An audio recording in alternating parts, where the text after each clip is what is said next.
കഴിഞ്ഞ കുറെ നാളുകളായി ചർച്ചയിൽ നിറഞ്ഞു നിന്ന ഒന്നാണ് പാക് അധിനിവേശ കാശ്മീർ.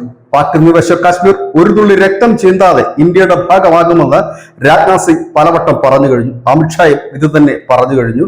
ഇപ്പോൾ നിലവിൽ പാക് അധിനിവേശ കാശ്മീരിൽ പാക് ഭരണകൂടത്തിനെതിരെ വലിയ പ്രക്ഷോഭം ആളിക്കത്തുന്നു. അവരിൽ ചിലരാകട്ടെ ഇന്ത്യക്കൊപ്പം ചേരണമെന്ന മുദ്രാവാക്യവും മുഴക്കി തുടങ്ങിയിരിക്കുന്നു. കഴിഞ്ഞ ദിവസം ജമ്മു കാശ്മീർ ലഡാക്ക് ഹൈക്കോടതിയിൽ ഒരു ഹർജി വന്നിരുന്നു. അതിനെ ചൊല്ലിയുള്ള വാദങ്ങൾ നടക്കുന്നതിനിടയിലാണ് ഈ ഒരു സംഭവം അരങ്ങേറിയത്. അതായത് GST ഉദ്യോഗസ്ഥന്മാർ പാക് അധിനിവേശ കാശ്മീരുമായി വ്യാപാരം നടത്തുന്ന വ്യാപാരികളോട് GST അടയ്ക്കുവാൻ ആവശ്യപ്പെടുകയും ഈ വ്യാപാരികൾ കോടതിയെ സമീപിക്കുകയുമായിരുന്നു. തങ്ങൾ നടത്തുന്നത് പാക് അധിനിവേശ കാശ്മീരുമായി ബാർട്ടർ സമ്പ്രദായമാണെന്നും പണ ഇടപാടുകളില്ല എന്നും അതുകൊണ്ട് തന്നെ GST അടയ്ക്കാൻ കഴിയുകയില്ല എന്നുമാണ് അവർ അറിയിച്ചത്. എന്നാൽ കോടതി പറഞ്ഞത് ജമ്മു കാശ്മീരിന്റെ ഭാഗം തന്നെയാണ് പാക് അധിനിവേശ കാശ്മീർ. അവിടെ നടക്കുന്ന വ്യാപാരവും ഈ രാജ്യത്തിന്റെ നിയമം പാലിച്ച് തന്നെ മുമ്പോട്ട് പോകാൻ കഴിയുകയുള്ളൂ. കാരണം GST പ്രഖ്യാപിച്ചപ്പോൾ തന്നെ പാക് അധിനിവേശ കാശ്മീർ അതിൽ നിന്ന് ഒഴിവാക്കിയിരുന്നില്ല.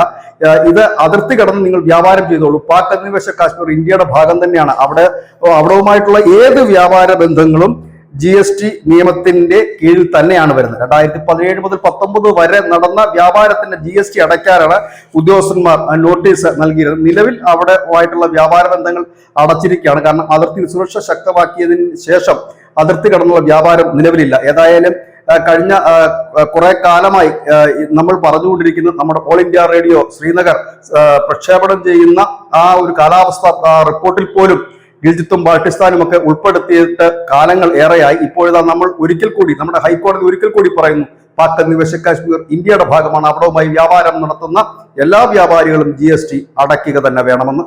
News desk news India Malayalam.